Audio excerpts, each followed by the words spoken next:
Hey everyone, this is Rex Irwin, here with another evidence-based practice presentation. I'm going to focus on content area today. The strategy that I'm going to go over is called SQ3R.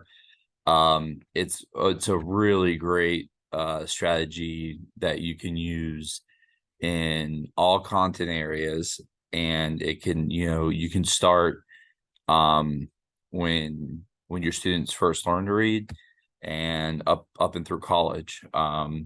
So I'm going to go ahead and share the PowerPoint that goes along with it, and we will go over it. Okay. Share.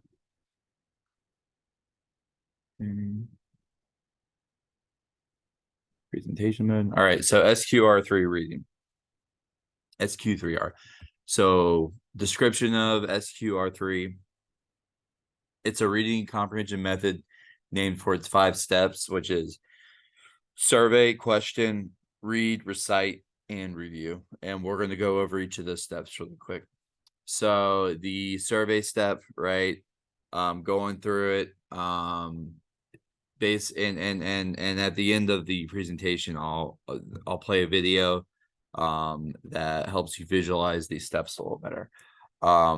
So it's a strategy that you start, instead of just reading the content right away, right? You want to survey the whole text. So obviously this is better for things in a textbook or a shorter piece, right? So you want to start by reading the title to help you absorb like what the focus may be. Read, the introduction or summary that's at the beginning.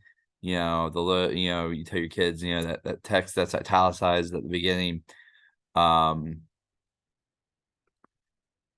Skim through and look at bold-faced headings for definitions, or just what's going to be read, in those 10 to 12 pages, that really get those main ideas. This sort of helps organize your mind as you go. Look at any graphics, look for any graphics.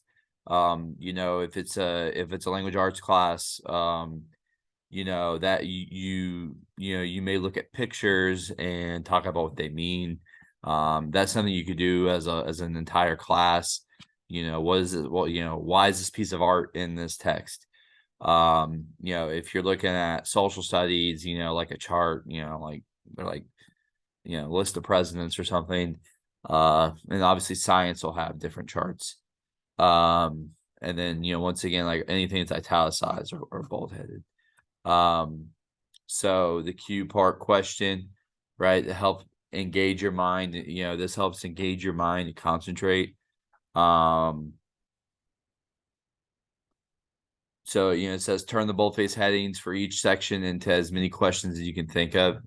So like, I've been hammering down this, but and we just got done we got done reading The Crucible about a month ago, and we've talked about hysteria and this and that. And one of the text preview, the text preview talked about McCarthyism. So I might have my class ask as many questions about McCarthyism as possible, Red Scare, etc. And then you're going to teach them, ask as many questions as they can, right? Really, activating different parts of their brain. Read, right? As you read one section at a time and look for any answers that you're trying to find. Recognize when you need to make up new questions, right? So you've done the headings, and as you read the text, you're like, oh, let me think here. That's as good as teachers, that's why we should pause. That's why we just don't read 10 pages, right? We read this section or this paragraph, we stop, we start asking questions, right? We want our kids thinking. So part of our 3 R's: recite. Okay. The idea is to retrain your mind to concentrate and learn as it reads. After each section, stop and recall your questions and see. So the questions that you developed, right? You know, recall your questions and see if you can answer what you're reading from memory. If you can't, keep looking at the text. Review, right? Once once you've read the chapter or the section, right? Go back over the questions you create for every heading, right? And review that, right? Really learn that content. See if you can answer them. And if you can't, go back and find those answers.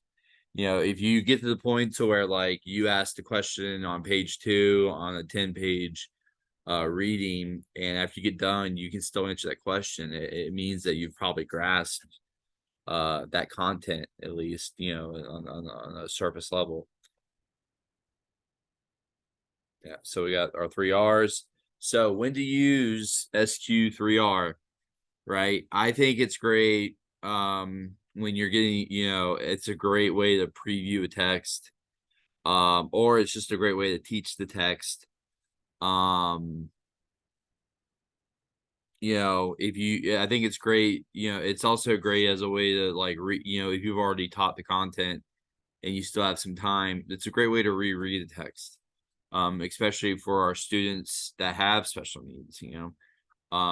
It's not as effective if you're trying to do this the night before an exam, things like that. You want all of this done at the appropriate times. How to implement SQ3R, right? I think so. One of the ways you do it is like you got to teach your kids how to do it, right? So you use some direct modeling. You can do like as you teach that type of lesson. Shut the door. Thank you. Sorry, guys. As you break down this content over, you can break it down over multiple days. So like today we're going to teach the questioning skill, question until they master it.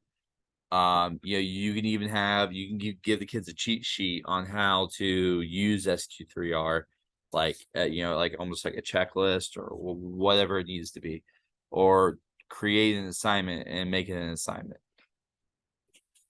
So how do we know when SQ3R is working?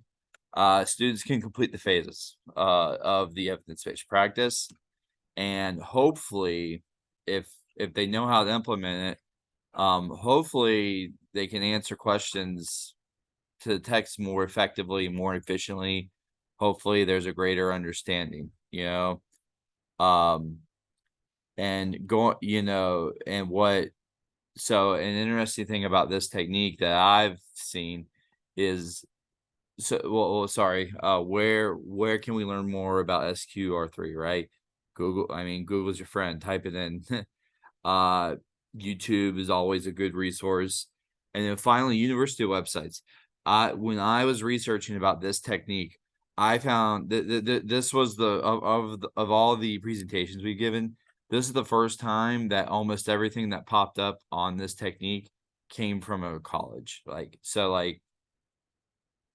any university with a study skills section of their website, they may have this. So like, I saw like Virginia Tech pop up and like 10 other places.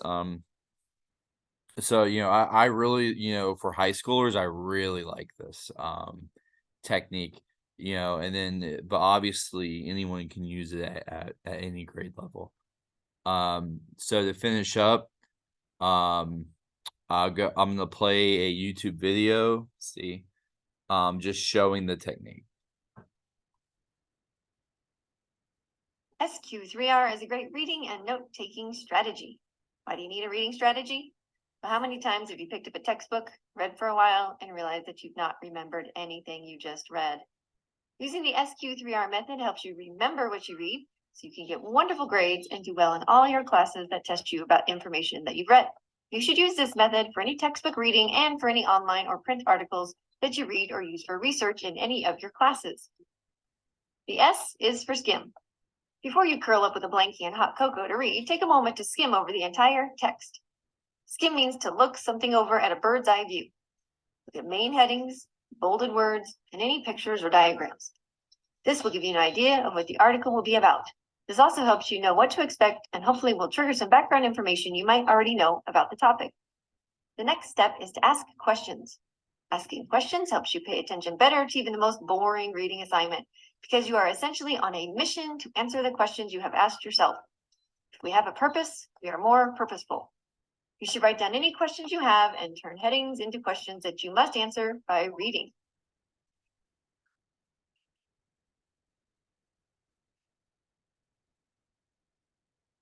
The first R in the 3 R's is to read. You're now going to answer the list of questions you've created by actually reading the text. The next R is to recite. In this case, it is not only okay to talk to yourself, but actually encouraged. Take notes on paper as you read and say the answers to your questions out loud if not too many people are around. Put the answers to the questions you've answered or the important points you've discovered from the reading into your own words. When you put something into your own words, whether in writing or by talking to yourself, you're more likely to remember it later. The final R and the final step in the process is to review. Read through your notes, perhaps highlight or even take additional notes on your notes. Have you ever read through your notes later and realized you have no idea what you meant when you wrote them? Doing a quick review while the reading is fresh in your mind to add a few additional details will prevent that from happening. This is also a fantastic time to talk with someone else about what you've read. Bring it up with a classmate who also had to do the same reading, or bring it up at the dinner table. Your parents will be thrilled when you have something to share when they ask you, "What did you do at school today?" So that is the SQ3R reading method. The more you practice it, the better at it you will become, and the more you will remember when you read.